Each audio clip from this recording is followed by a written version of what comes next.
Faktanya juga pelecehan seksual marak terjadi di kereta. Pengungkapan kasusnya banyak terkendala karena korban enggan melapor.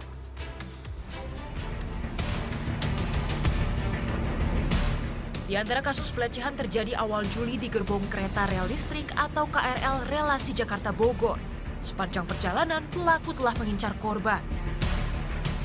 Diduga eksibisionis, pelaku kemudian membuka celana, memperlihatkan dan mendekatkan organ vitalnya. Rekaman penumpang lain ini menjadi bukti. Pelaku ditangkap polisi.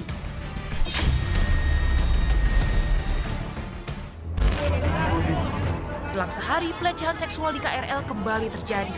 Kali ini siswi SMA jadi korban. Pelaku yang cabul meremas payudara. Korban berteriak sementara penumpang lain dan petugas menangkap pelaku. Dan pelaku dibawa ke kantor polisi. Modus pelecehan seksual lain di kereta ini diantaranya terjadi di KRL lintas stasiun Duri menuju stasiun Jatinegara. Pelaku memegang dan menggerayangi bagian tubuh korban. Para pelaku memanfaatkan kelengahan dan kesempatan.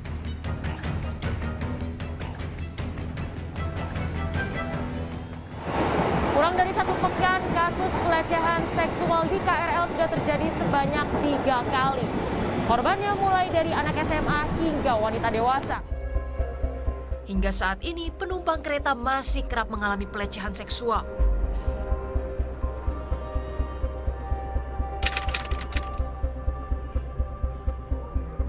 Ngalamin yang pelecehan seksual itu pernah. Ya nempel-nempel aja, karena kan dulu terlalu padat keretanya, nggak ke sekarang.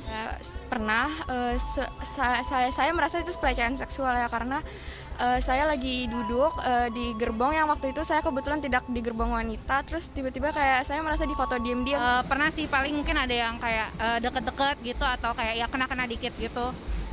Cuma nggak pernah lebih dari itu sih kalau di KRL ya. Dan hingga saat ini penumpang pun mengantisipasi sendiri.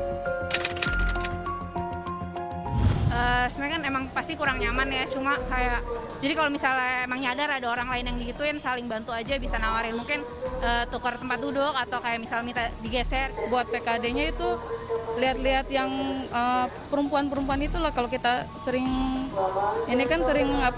nempel-nempel gitu kan banyak juga gitu. Ya mungkin banyak petugas aja ya di kereta gitu, biar bisa langsung dikasih tahu. Polisi tak menampik marak kejadian ini. Sejumlah pelaku sudah diamankan. Mengendala pemberantasan, tak sedikit pula kasus tak dilaporkan. Mereka enggan karena mereka cenderung malu, karena ini termasuk aib mereka sendiri, bahwa kalau misalnya seandainya identitas nanti saya keungkap atau identitas saya nanti pada saat nanti di sidang itu dipaparkan, dia akan merasa minder atau dia akan merasa bahwa aduh kenapa saya laporan ya gitu. Makanya pada saat itu mereka banyak sekali yang nggak mau bikin laporan ke kami. Faktanya lagi-lagi butuh antisipasi mandiri dan kewaspadaan.